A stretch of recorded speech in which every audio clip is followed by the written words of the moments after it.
Today I'll speak on Allen Ginsberg, an American poet who was anti-establishment and who created a sort of revolution in American poetry. The title of my lecture is The World is Holy and Allen Ginsberg, a study in counter-culture.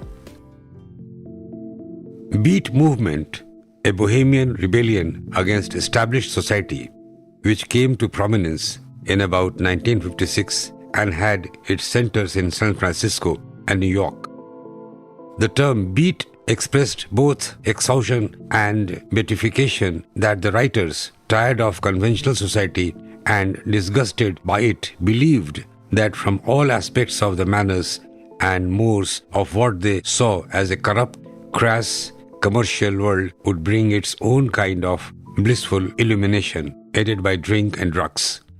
Writers of this movement expressed their views as their own hip vocabulary, combined with phrases from Buddhism by which they were influenced. But there is a personal statement and power that goes beyond this jargon in the work of the leading literary figures, which include the poets Allen Ginsberg, Gregory Corso, and their San Francisco publisher Lawrence Ferlinghetti, and the novelist Jack Kerouac.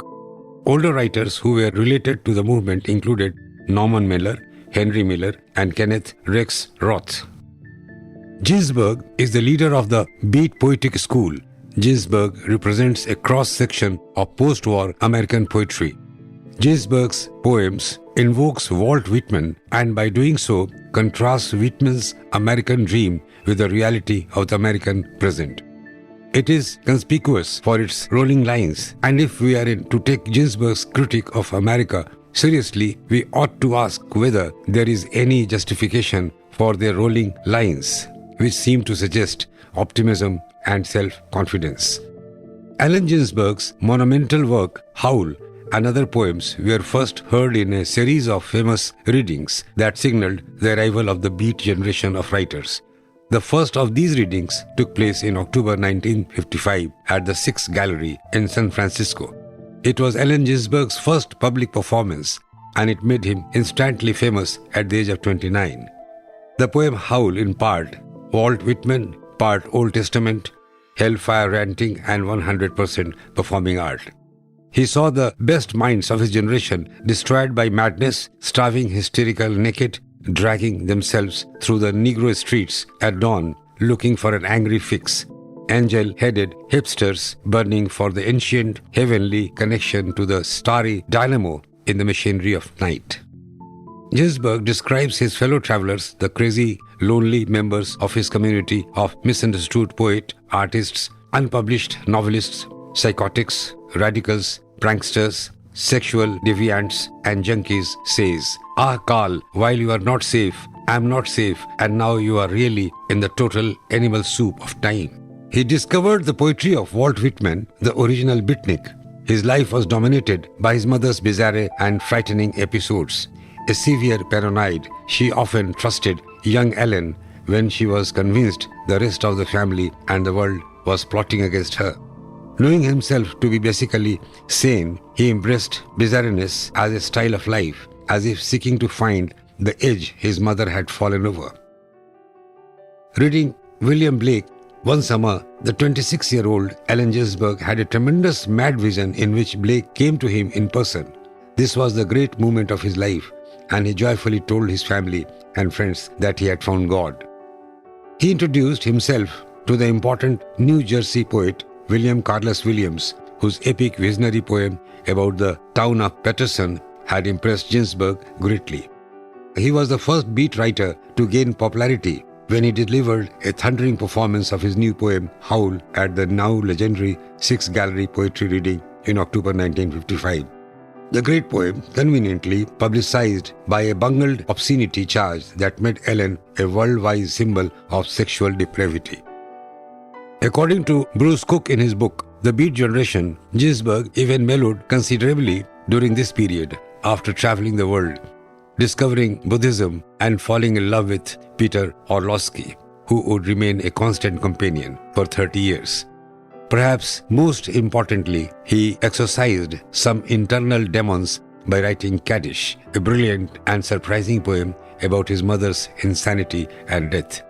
His celebrity continued to grow as the beat concept evolved from an idea into a movement and then into a cliché. In the early 60s, GINSBERG threw himself into the hippie scene. He and Timothy Leary worked together to publicize Leary's new discovery, the psychedelic drug LSD. In 1970, GINSBERG met the controversial Tibetan guru Chogyam Trungpa as his personal guru. In the early 80s, GINSBERG even joined the punk rock movement, apparently on the Clash Combat Rock album and performing with them on a stage. Allen Ginsberg, the visionary poet and founding father of the Beat generation, inspired the American counterculture of the second half of the 20th century with groundbreaking poems such as Howl and Kaddish. Among the avant-garde, he was considered a spiritual and sexually liberated ambassador for tolerance and enlightenment. With an energetic and loving personality, GINSBERG used poetry for both personal expression and, in this fight, for a more interesting and open society. With an interest in the street life of the city, GINSBERG found inspiration in jazz music and the culture that surrounded it. He encouraged a break from traditional values, supporting drug use as a means of enlightenment. To many, their shabby dress and hip language seemed irresponsible.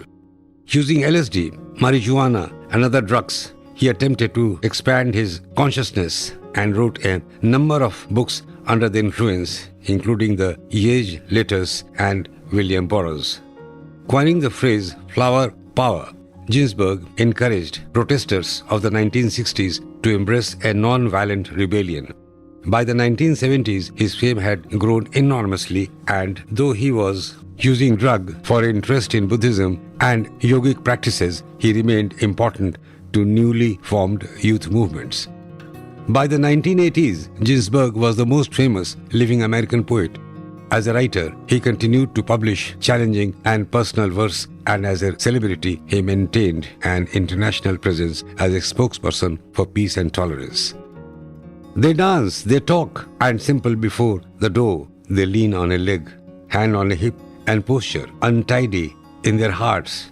They clap hand to hand and whirl and enter, pushing each other, happily in a moment of love.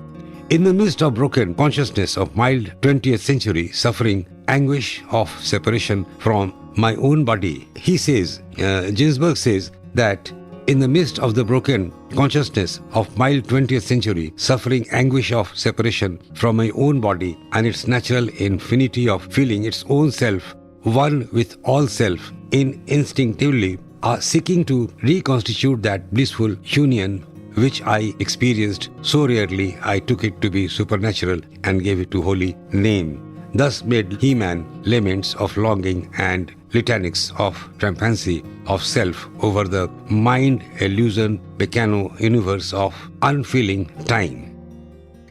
The warm bodies shine together in the darkness. The hand moves to the center of the flesh.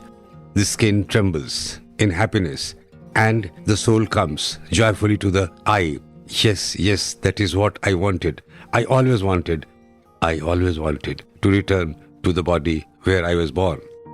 GINSBERG's goal was to cleanse the vehicle of perception and to strike at the eternal itself.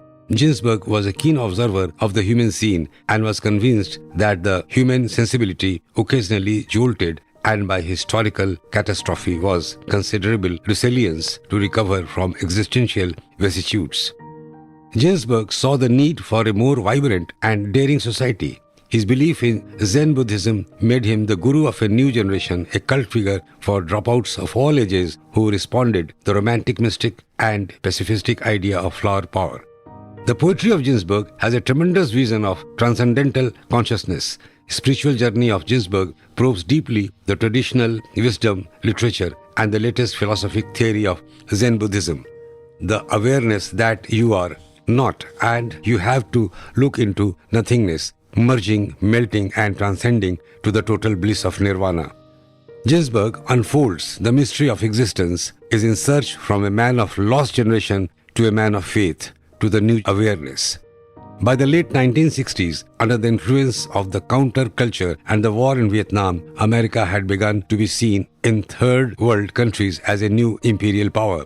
The beat poets protested at the bombings in Vietnam in their poetry. We are blind and live our blind lives in blindness. Poets, writers, thinkers are damned, but they are not blind. They see with the eyes of the angels. Talking of love and only love, the ecstasy of sensuality, Khalil Gibran says, "Find me with your arms and embrace me. Let's slumber. Thence embrace out soul as one. Kiss me, my beloved, for winter has stolen all but our moving lips."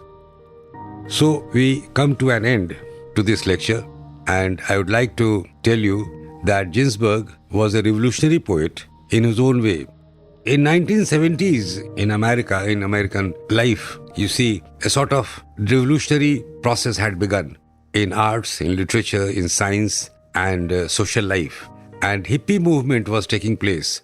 You must be knowing about hippie movement.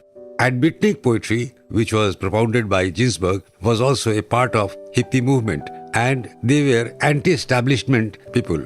They were revolutionaries in their own way. They talked of flower children. They talked of flower protest. And they talked against the bombing in Vietnam. So they were persecuted and they were not liked by the American establishment. But Ginsberg will always remain a great guru, a great philosopher, and a great poet who was the father of beatnik poetry. Thank you.